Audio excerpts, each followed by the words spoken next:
If your road trip turns eerie, it's not just the fog. Sometimes the road holds secrets that are better left undiscovered. The fog can be a veil, hiding things that should remain unseen, and the night can be a canvas for the unknown. One trucker learned this the hard way. Eric, a long-haul trucker, was no stranger to the lonely stretches of highway that crisscrossed the country. He had seen his fair share of strange things on the road, but nothing could have prepared him for what he encountered on a misty Nevada night.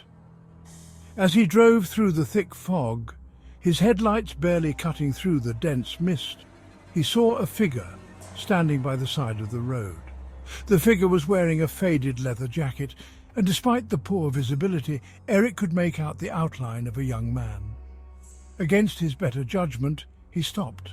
The hitchhiker climbed in, cold radiating from him. Eric felt an immediate chill, not just from the cold air that rushed into the cab, but from something deeper, something unsettling. The young man's presence seemed to suck the warmth out of the truck, leaving Eric shivering despite the heater blasting. A chill crept down Eric's spine as he noticed bruises around the young man's neck. They were dark and ominous, like shadows of a violent past.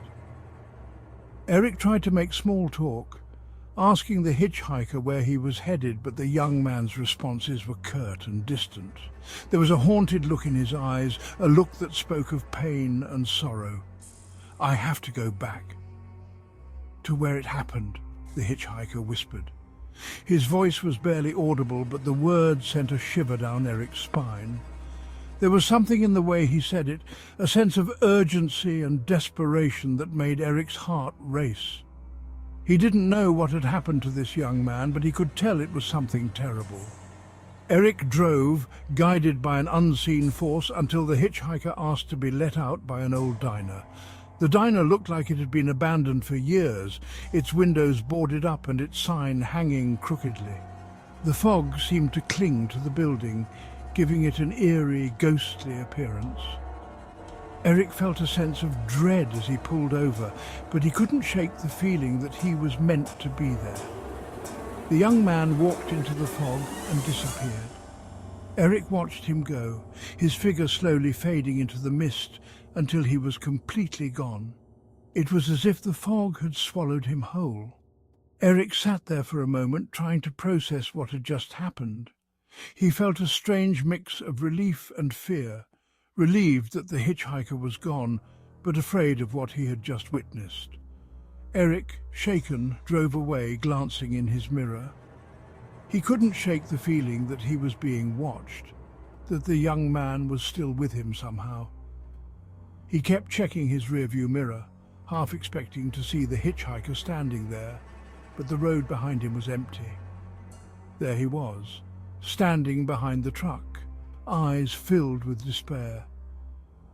Eric's heart skipped a beat as he saw the young man's reflection in the mirror. His eyes were filled with a deep, haunting sadness, and his mouth was moving as if he was trying to say something. Eric couldn't hear him, but he could feel the young man's despair. Then he vanished, leaving Eric with a haunting chill he'd never forget. The young man's figure dissolved into the fog, leaving Eric alone on the dark, misty road. He drove on, but the memory of that night stayed with him, a chilling reminder of the things that lurk in the shadows, waiting to be discovered by the unwary traveler. Eric never picked up another hitchhiker again, and every time he drove through the fog he couldn't help but look in his rearview mirror, half expecting to see those haunting eyes staring back at him.